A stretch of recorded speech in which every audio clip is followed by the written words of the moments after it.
langsung begitu dapat kabar saya mengkonfirmasi. Saya coba konfirmasi langsung ke Ibu Fiorucci, istrinya, tetapi ternyata beliau tidak angkat. Lalu kemudian saya konfirmasi ke staf beliau yang dekat dengan beliau, yaitu Saudara Acil, dan beliau angkat. Jadi pertama saya bilang, Cid, saya dapat kiriman bahwa Pak Alvin meninggal. Apakah itu benar? Dia bilang benar Pak, baru aja meninggal. Nah, karena saya sudah terlanjur akan mandi dengan keluarga di salah satu tempat di Jakarta Pusat, jadi saya teruskan mandi sambil saya membuat video. Dan setelah selesai mandi, saya langsung datang ke sini.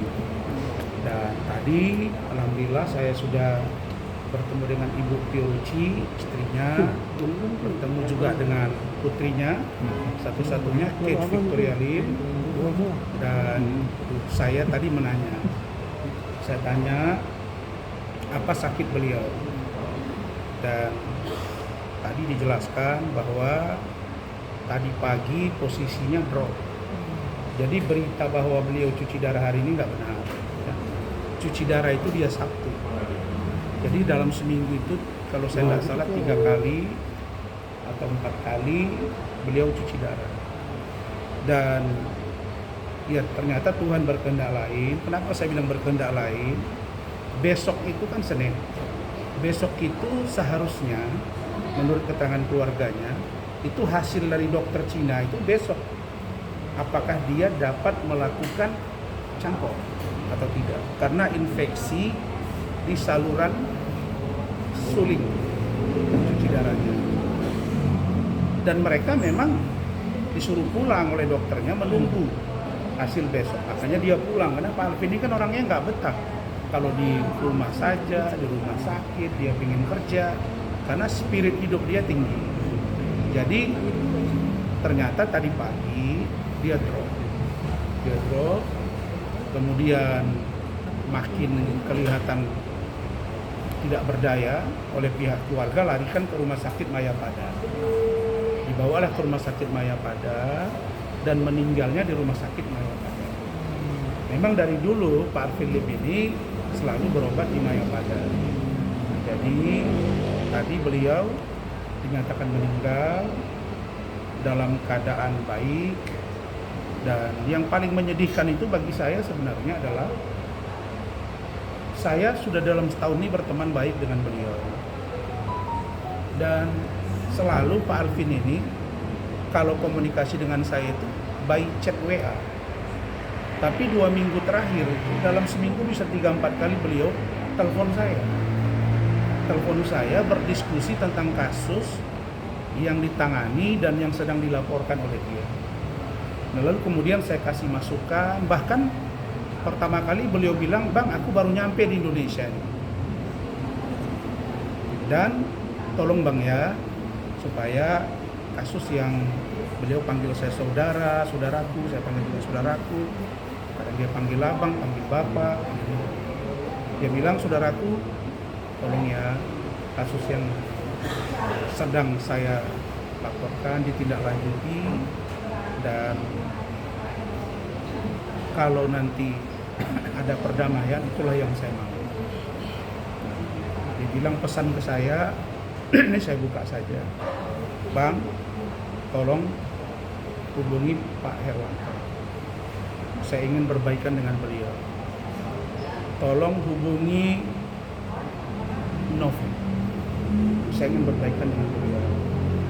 Tolong hubungi Pak Irjen Pol Riki Sitohang. Saya ingin berbaikan. Itu semua dia sampaikan. Dan itu saya teruskan. Boleh kalian tanya Bang Riki, saya telepon 1, 2, bahkan sampai 3 kali mengajak Bang Riki duduk. Dan sudah kita agendakan di Senin. Dalam minggu ini akan duduk. Nah, Herwanto juga ada di situ. Nah, jadi Adinda Herwanto juga saya telepon. Adinda, kita duduk ya dengan Pak Alvin Lim. Oh siap Bang.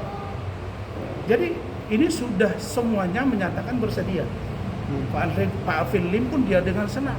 Oke Bang, kalau bisa secepatnya. Nah kemudian juga Bang Riki juga. Nah ini Bang Riki juga akan datang ke sini. Kemudian Irwanto juga datang. Nah Novi juga sudah kita komunikasikan. Nah ternyata Tuhan berkehendak lain. Besok seharusnya saya, Pak Alvin Lim, Bang Togar Situmorang, kemudian Bang Andar Situmorang, kami akan preskon. Sudah diagendakan di apartemen beliau. Setelah itu akan bareng-bareng ke Mabes Polri. Tetapi karena faktanya begini, tentulah kita berduka dan nanti kita akan lihat tindak lanjutnya. Jadi saya melihat dari sosok seorang Alvin Lim adalah seorang yang pemberani, yang konsisten. Banyak orang yang bilang dia nekat, dia ngomong A, B, C keras tanpa tedeng aling-aling. Saya pernah tanya ke beliau, saudaraku ngomong begini itu keras banget. Ini kan bisa jadi fitnah. Udahlah Bang, apa yang saya alami, apa yang saya rasakan itu yang saya omongkan. Biar sejarah yang mencatat apa yang saya sampaikan ini. Itu kata beliau. Jadi semua konsekuensi saya siap.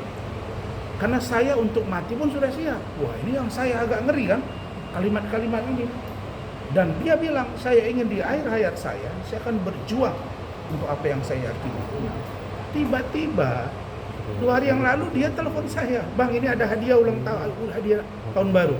Apa ini? Dikiriminlah ucapan dia mencabut laporan terhadap Novi dan Adinda Irwanto. Jadi saya sangat bersedih. Kenapa? Karena di ujung dari kondisi yang sedang ribut ini, beliau sudah bermurah hati dan semua orang bermurah hati untuk duduk.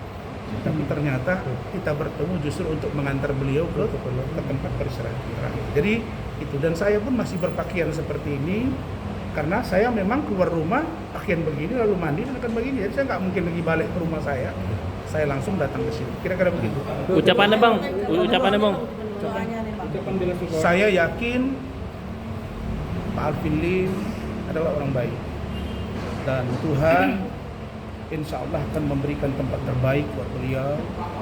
Dan saya yakin tadi ketika saya bicara dengan Kate, dengan Ibu Vio, istrinya juga dan anaknya dan juga keluarganya, bahwa mudah-mudahan perjuangan beliau akan diteruskan oleh Kate dan tim beliau di Kosan TV, dan saya akan meneruskan banyak hal yang kami diskusi tentang keberanian dari seorang lawyer, dan saya akan meneruskan. Saudaraku, mungkin saudaraku Alvin Lim berada di alam yang berbeda, tapi percayalah, saya Razman Arif Nasution dan teman-teman akan berupaya menegakkan hukum sesuai dengan cita-citamu, yaitu bagaimana lawyer, penegak hukum yang lain, polisi, jaksa, KPK, pengadilan, kita sama-sama penegak hukum, mari kita menempatkan sesuai dengan tugas pokok.